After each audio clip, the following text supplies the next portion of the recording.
जी अस्सलाम वालेकुम। Last time हमने विटामिन ए को डिस्कस किया था फैट सॉल्युबल में, और आज हम विटामिन डी को डिस्कस करेंगे।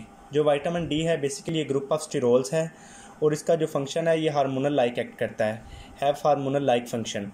उसके अलावा हम इसके बाद हम डिस्कस करेंगे इसकी प्रोविटामिन फॉर्म्स में इसकी जो पहली फॉर्म है एर्गोस्टेरॉल कहते हैं, ये प्लांट्स में होती है, और जो दूसरी फॉर्म है 7 डिहाइड्रोक्सी कोलेस्ट्रॉल है, ये स्किन में होती है। ठीक है जी, दो फॉर्म्स हैं। अब जो 7 डिहाइड्रोक्सी कोलेस्ट्रॉल है ये स्किन में होती है डर्मस और एपिडर्मिस में। उसके अलावा हम इसके अब सोर्सेज देखेंगे कि ये कहाँ कहाँ से हम जो है वो इसको इनटेक कर सकते हैं, किन फॉर्म्स में हम विटामिन डी को बॉडी में इनटेक कर सकते हैं। सबसे पहले कि ये तो फिश लीवर में होता है, एग यॉक में होगा, मिल्क और डेयरी प्रोडक्ट्स में, चीज़ बटर में भी आप कह सकते हैं कि चीज़ बटर वगैरह में भी जो इसकी some quantities of vitamin D is available. अब ये है कि इसके जो डाइटरी सोर्सेज हैं ये, यानी कि हम डाइट में अगर हमें विटामिन डी की कमी है तो हम इन जो है इस तरह की डाइट से हम इसको इनटेक कर सकते हैं और अपनी कमी को, जो विटामिन डी की कमी है, उसको पूरा कर सकते हैं। उसके अलावा हम ये देखेंगे कि इसकी एब्जॉर्प्शन कैसे होती है। सोर्सेज तो हमने देख लिए कि हम किस तरह से विटामिन डी को अपनी डेली लाइफ में या डेली रूटीन लाइफ में हम जिसको इनटेक कर सकते हैं या किन फॉर्म्स में हम इनको इनटेक कर सकते हैं। अब हम देखेंगे कि ये एब्जॉर्ब कैसे होगा। बेसिकली ये एब्जॉर्ब होगा बाइल साल्ट के थ्रू। ये हमारे पास स्मॉल इंटेस्टाइन में जाएगा, स्मॉल इंटेस्टाइन के बाद ये लीवर में जाएगा, लीवर के बाद ब्लड में उसके बाद जिसको इसका जो मेन रोल है ये बोन्स में होता है। आगे ये जहाँ जहाँ ज़रूरत होगी वहाँ ये उसको ट्रांसपोर्ट किया जाएगा। एब्जॉर्प्शन में हम देखेंगे कि ये थ्रू बाइल साल्ट के थ्रू ट्रांसपोर्ट होता है। बाइल साल्ट के थ्रू ये कहाँ जाएगा? स्मॉल इंटेस्टाइन में। स्मॉल इंटेस्टाइन के बाद ये लीवर में जाएगा, लीवर में के आगे ब्लड में ट्रांसपोर्ट हो जाएगा। ब्लड के बाद जो है ये बेसिकली जो इसका रोल है, मेन रोल है इसका बोन्स में। बोन्स को ये जो है वो हेल्थ प्रोवाइड करता है, उसके अलावा बोन को स्ट्रॉन्ग करता है बोन्स को। तो ज़्यादातर इसका जो रोल है वो बोन्स के लिए है। तो ये इसलिए ब्लड में जब जाएगा, लीवर के बाद जब ब्लड में ट्रांसपोर्ट होगा, उसके बाद जो अगर बोन्स में इसकी डेफिशिएंसी है तो वो यहाँ पे ट्रांसपोर्ट होना शुरू हो जाएगा। उसके अलावा हम देखेंगे इसकी जो एक्टिव मॉलिक्यूल है, जो हम 7 डिहाइड्रोक्सी कोलेस्ट्रॉल से जो हमारा पास जो एक्टिव फॉर्म होती है इसकी, जो आगे बनेगी, जो हमारी बॉडी में यूज़ होती है, उसको हम कहते हैं कैल्सीट्रियोल। अब जो कैल्सीट्रियोल है 7 डिहाइड्रोक्सी कोलेस्ट्रॉल से कैल्सीट्रियोल कैसे बनेगा, यानी कि जो इसकी एक्टिव फॉर्म होती है विटामिन डी की, उसको कहते हैं calcitriol.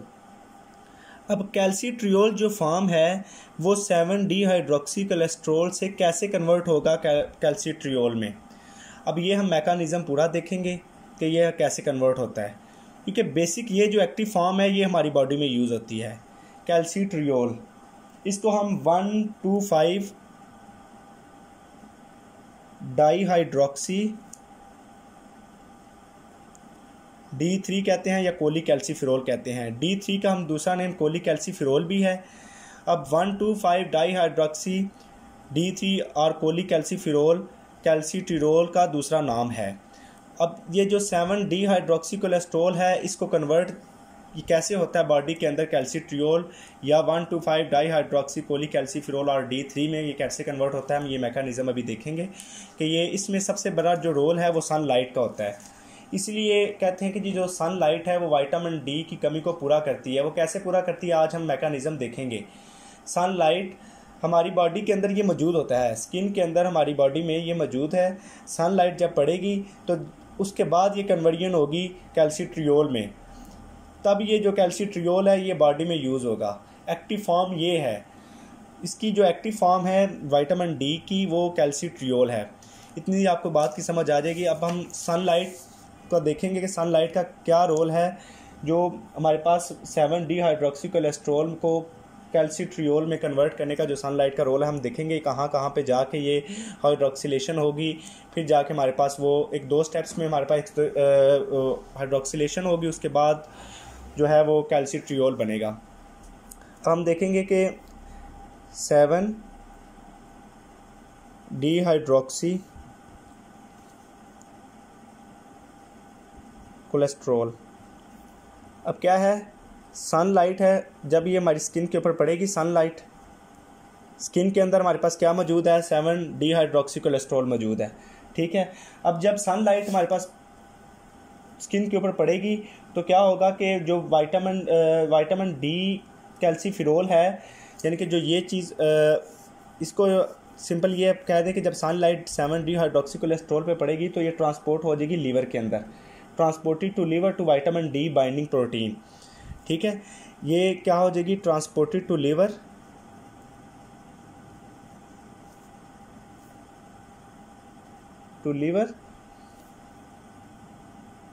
Bound to vitamin D binding protein, यानी कि ये लीवर के अंदर ट्रांसपोर्ट हो जाएगी via the vitamin D binding protein के थ्रू। अब जो लीवर में जब ये ट्रांसपोर्ट होगी तो वहाँ पे हमारे पास क्या होगा कि हाइड्रोक्सिलेशन होगी, लीवर के अंदर एक एंजाइम होगा। अब हम आ गए लीवर में। ठीक है, स्किन से अब वो ट्रांसपोर्ट कहाँ पे होगी, लीवर में। लीवर में एक एंजाइम है, उस एंजाइम को हम कहते हैं 25 हाइड्रोक्सिलेज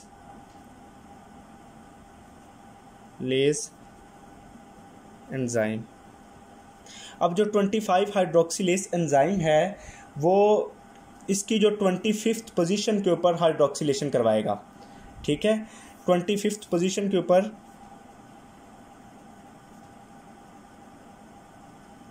क्या होगी, हाइड्रोक्सिलेशन होगी। जब 25th पोजीशन के ऊपर हाइड्रोक्सिलेशन होगी तो हमारे पास क्या प्रोडक्ट बनेगी, 25 डाईहाइड्रोक्सी कोलीकैल्सीफेरॉल। ठीक है, जब 25th पोजीशन के ऊपर हाइड्रोक्सिलेशन होगी, इसकी जो 25th पोजीशन है, जब ये लीवर में आएगा ट्रांसपोर्ट होगी, इसकी 25th पोजीशन के ऊपर जो हाइड्रोक्सिलेशन होगी, उसके बाद हमारे पास क्या बनेगा, 25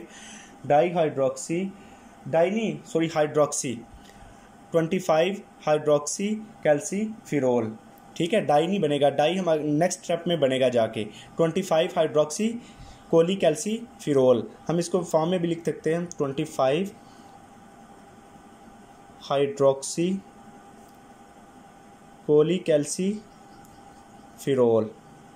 हम इसको इसी तरह भी लिख सकते हैं। ठीक है, ये हाइड्रोक्सिल ग्रुप है ना, और ये साथ D3, इसको कोलीकैल्सीफेरॉल भी कहते हैं, इसलिए हमारे पास बनेगा 25 हाइड्रोक्सी कोलीकैल्सीफेरॉल। ये हमारे पास लीवर में बन जाएगा और ये किसके थ्रू बनेगा, एंजाइम, एक स्पेशल एंजाइम है जिसको हम कहते हैं 25 हाइड्रोक्सिलेज एंजाइम के थ्रू। ये हाइड्रोक्सिलेशन करवाएगा 25th पोजीशन के ऊपर।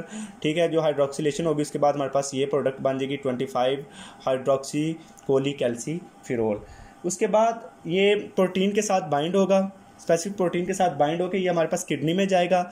अब ये किडनी में कहाँ पे जाएगा, प्रॉक्सिमल कन्वोल्यूटेड ट्यूब्यूल में, प्रॉक्सिमल कन्वोल्यूटेड ट्यूब्यूल में जाएगा। वहाँ पे दोबारा हाइड्रोक्सिलेशन होगी, पहले लीवर में हाइड्रोक्सिलेशन हुई, फिर अब जाके इसकी किडनी में हाइड्रोक्सिलेशन हो रही है। किडनी में कहाँ पे हाइड्रोक्सिलेशन होगी, प्रॉक्सिमल कन्वोल्यूटेड ट्यूब्यूल में। ठीक है, अब जो है हाइड्रोक्सिलेशन, इसका जो एंजाइम है, किडनी के अंदर एक स्पेसिफिक एंजाइम होगा जो इसकी हाइड्रोक्सिलेशन करवाएगा, इसको कहते हैं 1-अल्फा हाइड्रोक्सिलेज एंजाइम। अब ये एंजाइम क्या करेगा, हाइड्रोक्सिलेशन करवाएगा। ठीक है, किसकी हाइड्रोक्सिलेशन फर्दर करवाएगा, इस प्रोडक्ट की, क्योंकि लीवर से किडनी में ये प्रोडक्ट ट्रांसफ़र हुई है। अब इसकी हाइड्रोक्सिलेशन क्या करवाएगा कि इसकी को किस पोजीशन पे करवाएगा, पोजीशन हम लिखेंगे कि फर्स्ट पोजीशन पे करवाएगा। हाइड्रोक्सिलेशन के फर्स्ट पोजीशन पे इसकी क्या करवाएगा, हाइड्रोक्सिलेशन। पहले 25th पोजीशन में लीवर में इसकी हाइड्रोक्सिलेशन जब हुई थी 25th पोजीशन पे हुई थी, अब हाइड्रोक्सिलेशन हो रही है हमारे पास फर्स्ट पोजीशन पे। ठीक है, अब जब फर्स्ट पोजीशन पे हाइड्रोक्सिलेशन होगी तो ये हमारे पास प्रोडक्ट क्या बनेगी, 1-2-5। ठीक है, ये हमारे पास आ जाएगा जी डाईहाइड्रोक्सी D3 या कोलीकैल्सीफेरॉल, ये हमारे पास प्रोडक्ट बनेगी। आगे हमने करवाई थी जो लीवर में हुई थी वो 25th पोजीशन पे हुई थी, इसलिए हमने 25 हाइड्रोक्सी कोलीकैल्सीफेरोल लिखा था, या D3। उसके बाद हमारे पास किडनी में ट्रांसफ़र हुआ। किडनी में जब ट्रांसपोर्ट हुआ तो ये प्रॉक्सिमल कन्वोलेटेड ट्यूब्यूल में फिर एक एंजाइम 1 अल्फ़ा हाइड्रोक्सीलेज एंजाइम है, ठीक है, उसने फर्स्ट पोजीशन के ऊपर हाइड्रोक्सीलेशन करवाई, ठीक है, फर्स्ट पोजीशन के ऊपर हाइड्रोक्सीलेशन करवाएगी तो हमारे पास बन जाएगा 1,2,5 डाई हाइड्रोक्सी, क्योंकि 2 हाइड्रोक्सीलेशन होगी तो डाई हाइड्रोक्सी D3 या कोलीकैल्सीफेरोल। हम इसको यूँ भी पढ़ सकते हैं 1,2,5 डाई हाइड्रोक्सी कोलीकैल्सीफेरोल, और इसी को हम कहते हैं, ये आल्सो नाउन एज कैल्सीट्रियोल। इसको हम कैल्सीट्रियोल भी कहते हैं, जो हमने एक्टिव फॉर्म पढ़ी है। ये क्या है? Active form of vitamin D. अब ये एक्टिव फॉर्म है जो है हमारे पास, जो हमने बताया था कि सनलाइट कैसे रोल प्ले करती है 7D हाइड्रोक्सी कोलेस्ट्रॉल को कैल्सीट्रियोल में कन्वर्ट करने की, या 1,2,5 डाई हाइड्रोक्सी D3 या कोलीकैल्सीफेरोल में कन्वर्ट करने की, ठीक है। ये हमने मैकेनिज़्म आपको बता दिया कि सनलाइट कैसे जो है वो रिस्पॉन्सिबल है इसको कन्वर्ट करने के लिए। अब हम नेक्स्ट इसकी देखेंगे कि हमारे पास जो है फंक्शंस इसके क्या हैं। विटामिन डी के बॉडी के अंदर फंक्शंस, मेन फंक्शंस हम इसको डिस्कस करेंगे। अब हम फंक्शंस ऑफ विटामिन डी को डिस्कस करेंगे। Functions of vitamin D. पहला फंक्शन ये क्या करता है जी, हमारे पास ये मिनरलाइजेशन ऑफ बोन्स है, बोन्स की मिनरलाइजेशन करवाता है।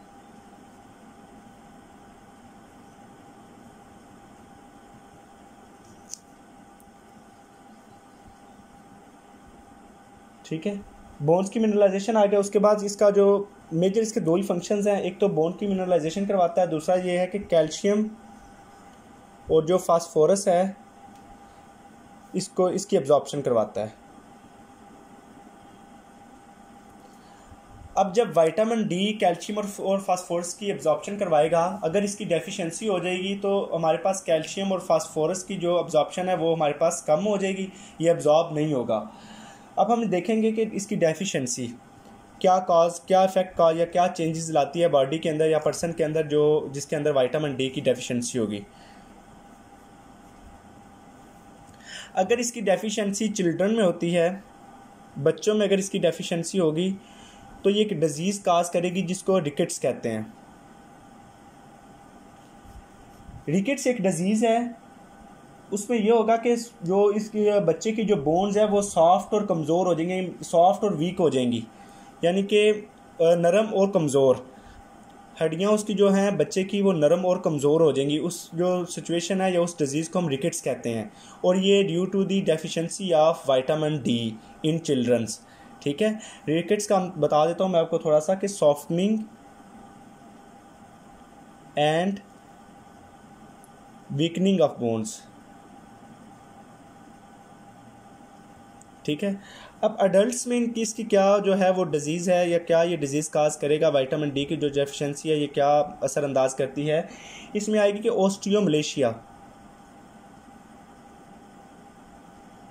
ओस्टियोमलेशिया जो है वो भी अडल्ट्स के अंदर एक डिज़ीज़ है। इसमें भी इसकी जो है वो सॉफ्ट बोन्स होती हैं और इजीली जो है वो फ्रैक्चर हो सकती हैं। जब बोन्स सॉफ्ट होंगी तो वो इजीली फ्रैक्चर हो सकती हैं। उसका जो मेन वो है वो ओस्टियोमलेशिया जो है वो इसकी जो मेन हमारे पास वो है डिज़ीज़ है, जिसको एक तो ये है कि ये सॉफ्ट बोन्स, इस ओस्टियोमलेशिया में बोन्स सॉफ्ट हो जाती हैं और इजीली जो है वो फ्रैक्चर हो जाती हैं, क्योंकि जब बोन्स सॉफ्ट होंगी ज़्यादातर हमारी लेग्स के ऊपर, ज़्यादातर जो लेग्स वगैरह की बोन्स हैं तो ये ज़्यादातर जो है ना वो इफ़ेक्ट होती हैं इसमें, क्योंकि हमारी जो बॉडी का पूरा जो वेट है वो हमारी जो लेग्स है उनके ऊपर होता है। तो ज़्यादातर जो है वो हमारे पास ये जो लेग्स की जो हमारे पास बोन्स हैं तो ये हमारे पास जो है वो इफ़ेक्ट होंगी, ये असरअंदाज होंगी ओस्टियोमलेशिया की डिज़ीज़ में, ठीक है।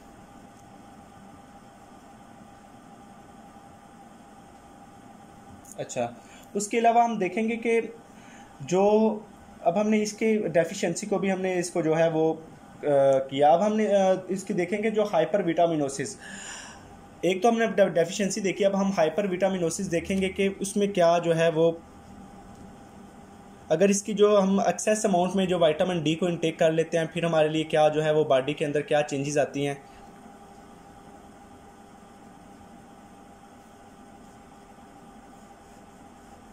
विटामिन डी के हाइपर विटामिनोसिस में क्या होगा, एक तो ये होगा कि इसकी दो इफ़ेक्ट काज करेगा, एक इमीडिएट इफेक्ट काज करेगा, दूसरा लेट इफेक्ट या डिले इफेक्ट काज करेगा। इमीडिएट इफेक्ट में ये क्या आएगा कि यानी कि जो जल्दी काज करेगा, एक्यूट अगर फॉर्म में होगा कि थोड़ा सा अरसा हुआ है कि अगर विटामिन डी की डेफिशिएंसी है तो ये क्या होगा कि लॉस ऑफ एपिटाइट हो जाएगी। दूसरा होगा एनोरेक्सिया हो जाएगा, एनोरेक्सिया हो जाएगा। उसके बाद थ्रिस्ट होगी, प्यास बहुत ज़्यादा लगेगी, ठीक है, कॉन्स्टिपेशन हो जाएगी, वॉमिटिंग, उसके बाद डायरिया, एब्डोमिनल पेन। ये इमीडिएट इफ़ेक्ट हैं। अगर विटामिन डी जो है वो ज़्यादा अमाउंट में बॉडी के अंदर मौजूद है तो ये जो इफ़ेक्ट्स हैं या जो ये हमारे पास जो सिम्टम्स है ये शो होंगी पेशेंट में, जो पर्सन है या जिसके अंदर जो विटामिन डी की डेफिशिएंसी है, ये इमीडिएट इफेक्ट है। दूसरा इफेक्ट हमने देखना है कि डिले इफेक्ट कौन से हैं। अच्छा, अब डिले इफेक्ट में क्या है? डिले इफेक्ट में क्या होता है, ज़्यादातर जब देखें, अगर मैंने आपको बताया कि कैल्शियम और फास्फोरस की एब्जॉर्प्शन करवाता है, जब विटामिन डी एक हाई अमाउंट में हो जाएगा तो उसमें ये होगा कि यूरिन स्टोन बन जाएगी, जो कैल्शियम का जो लेवल है ज़्यादा अब्जॉर्ब हो जाएगा और जो कैल्शियम का लेवल है वो अप हो जाएगा बॉडी के अंदर, तो ये यानी कि ये स्टोन्स बनाएगा, ठीक है। यूरिन यानी कि ये हम देखेंगे कि कैल्शियम का जो लेवल अप हुआ उसमें स्टोन्स बन जाएंगे, ठीक है। ये मैंने आपको बताया क्योंकि इसका जो मेजर रोल है ये कैल्शियम और फास्फोरस की एब्जॉर्प्शन करवाता है, और जब ये एब्जॉर्ब बहुत ज़्यादा होगा तो हमारे पास ये कैल्शियम की जो वैल्यू है या जो इसकी क्वांटिटी है बॉडी के अंदर, ब्लड के अंदर, वो भी हाई हो जाएगी, जो स्टोन्स बनाएगी, यूरिन स्टोन्स बने। और उसके अलावा ये calcification in bones, kidneys and bronchi वगैरह में भी कैल्सिफिकेशन होगी, ठीक है। यानी कि कैल्शियम का जो लेवल है वो बढ़ जाएगा, देन वो काज करेगा स्टोन्स, ठीक हो गया। ये हमने चीज़ लिख लेते हैं कि calcification in bones, kidneys and bronchi, ठीक है। हाइपरविटामिनोसिस भी होगा। अब हम इसके लेवल्स देखेंगे कि हमें ये कितना एक रिक्वायर्ड होता है एक डेली रूटीन लाइफ में, हमारे लिए कितना एक जो है वो हमें कितना एक इंटेक करना चाहिए, ठीक है। इसकी जो लेवल्स ऑफ विटामिन डी है, नॉर्मल लेवल्स, नॉर्मल इसके कितने लेवल्स हैं, लेवल्स ऑफ विटामिन डी। इसका नॉर्मल लेवल हम देखेंगे जो अडल्ट में इसकी जो रेंज है वो हमारे पास आएगी 100 इंटरनेशनल यूनिट्स, या फिर हम इसको ये भी कह सकते हैं 2.5 माइक्रोग्राम। दूसरा हमारे पास लेवल इसका चिल्ड्रन के अंदर, इसका हम जो लेवल देखेंगे नॉर्मल चिल्ड्रंस में हम देखेंगे, इसमें आ जाएगा जी 220 इंटरनेशनल यूनिट्स। अब जो हमारे पास अडल्ट में और जो चिल्ड्रंस में है, या हमारे पास जो प्रेग्नेंट और लैक्टेटिंग मदर्स हैं, जो प्रेग्नेंट हैं या वो लैक्टेटिंग है, तो उनके लिए भी 220 इंटरनेशनल यूनिट्स है, जो ये नॉर्मल है। विटामिन D3 की जो है मौजूद, जो इसकी जो बॉडी रिक्वायरमेंट है वो 220 इंटरनेशनल यूनिट्स है। अब मैं आपको एक रिव्यू दे देता हूँ जो आज हमने विटामिन D3 को जो हमने डिस्कस किया, उसमें यही है कि सबसे पहले हमने बताया कि विटामिन डी जो है वो ग्रुप ऑफ स्टीरोल्स है, ठीक है। इसका जो फंक्शन है ये हार्मोनल लाइक फंक्शन परफॉर्म करता है। उसके बाद हमने इसकी दो फॉर्म बताई, प्रो विटामिन फॉर्म्स बताई। एक तो हमने बताया कि एर्गोस्टेरोल है, दूसरा हमने बताया कि 7 डिहाइड्रोक्सी कोलेस्ट्रोल है जो स्किन में होता है, डर्मस और एपिडर्मिस में, ठीक है। आगे हमने बताया कि ये जो फॉर्म है ये कैल्सीट्रियोल में कैसे कन्वर्ट होगी, इसमें सनलाइट का बहुत रोल होगा। सोर्सेज इसके क्या है, फिश लिवर में होता है, एग यॉक में होता है, मिल्क में होता है, चीज़ में, बटर में होगा। अब्जॉर्प्शन क्या होती है इसकी, बाइल्ड सॉल्ट्स के थ्रू ये स्मॉल इंटेस्टाइन में जाएगा, फिर उसके बाद लिवर में जाएगा, फिर देन ब्लड में, फिर देन इसका जो बोन में रोल है मेन उसमें ये जाएगा।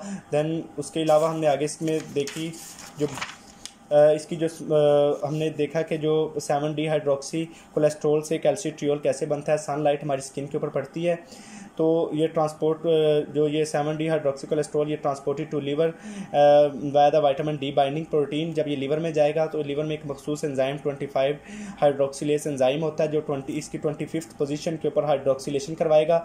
जब हाइड्रोक्सिलेशन होगी तो 25 हाइड्रोक्सी कोलीकैल्सीफिरोल बनेगा, जिसको हम इस फॉर्म में भी लिख सकते हैं। फिर ये किडनी में ट्रांसपोर्ट होगा, किडनी में कहाँ जाएगा, प्रॉक्सिमल कन्वोल्यूटेड ट्यूब्यूल में, ठीक है। प्रॉक्सिमल कन्वोल्यूटेड ट्यूब्यूल में 1 अल्फा हाइड्रोक्सिलेज एंजाइम इसकी जो 1 पोजीशन के ऊपर हाइड्रोक्सिलेशन दोबारा करवाएगा। सेकंड हाइड्रोक्सिलेशन यहाँ पे होगी। उसके बाद जब ये सेकंड हाइड्रोक्सिलेशन होगी तो ये क्या बन जाएगा 1,2,5 डाई हाइड्रोक्सी कोलीकैल्सीफिरोल या D3, ठीक है। इसका दूसरा नाम कैल्सीट्रियोल भी है जो active form of vitamin D है, और यही जो फॉर्म है ये हमारी बॉडी में आगे जहाँ जहाँ ज़रूरत होती है यही वर्कआउट करती है। यही एक्टिव फॉर्म है जो बॉडी के अंदर हमारी जो है वो परफॉर्म करती है। उसके अलावा हमने देखा जी फंक्शंस ऑफ इसके विटामिन डी के, मिनरलाइजेशन ऑफ बोन की मिनरलाइजेशन करवाता है, कैल्शियम और फास्फोरस की एब्जॉर्प्शन करवाता है। अगर इसकी डेफिशिएंसी हो जाए चिल्ड्रन के अंदर, ये रिकेट्स की एक डिजीज़ है, वो उसमें यह कि बच्चे की जो बोन है वो सॉफ्ट और वीक हो जाएंगी, और अडल्ट में ऑस्टियोमलेशिया हो जाएगा, ठीक है। वो भी सॉफ्ट बोन्स और इजीली फ्रैक्चरेबल है। और हाइपर विटामिनोसिस में ये होगा कि अगर हम इसकी जो इनटेक है वो हम ज़्यादा ले लेते हैं, हमारी बॉडी के अंदर जो विटामिन डी है वो ज़्यादा मिकदार में मौजूद होता है, तो इसमें ये कि 2 इफेक्ट होते हैं। एक तो इमीडिएट इफेक्ट होता है, दूसरा डिले इफेक्ट होता है। डिले इफेक्ट बेसिकली क्रोनिक, जिसको स्टेज कहते हैं कि क्रोनिक विटामिन डी डेफिशिएंसी, वो डिले यानी कि काफ़ी अर्से तक हमें 1 मंथ से ऊपर हो जाए तो वो क्रोनिक में चला जाता है। उसमें यह कि इमीडिएट इफेक्ट में आएगा हमारे पास लॉस ऑफ एपिटाइट आ जाएगा, एनोरेक्सिया आ जाएगा, थ्रिस्ट आ जाएगी, कॉन्स्टिपेशन आ जाएगी, वॉमिटिंग आ जाएगी, डायरिया और एब्डोमिनल पेन आ जाएगी, ठीक है। उसके बाद हमारे पास जो इसके डिले इफेक्ट है उसमें सबसे बड़ा ये है कि ये स्टोन्स बना देगा, कैल्शियम का लेवल जो अप हो जाएगा, कैल्सिफिकेशन हो जाएगी, किडनीज में भी हो सकती है, वो बोन्स में भी और ब्रोंकाई में भी हो सकती है, ठीक है। उसके बाद हमने देखे हैं कि इसके हमने लेवल्स देखे हैं, जो इसके नॉर्मल लेवल्स हैं अडल्ट्स में इसका 100 इंटरनेशनल यूनिट्स और 22.5 माइक्रोग्राम इसका जो लेवल है वो विटामिन डी का ब्लड के अंदर वो नॉर्मल ये है, और चिल्ड्रंस के अंदर या 220 या जो प्रेग्नेंट और लैक्टेटिंग वमेन उनके अंदर 220 इंटरनेशनल यूनिट्स है, ठीक है। थैंक यू सो मच, अल्लाह हाफिज़।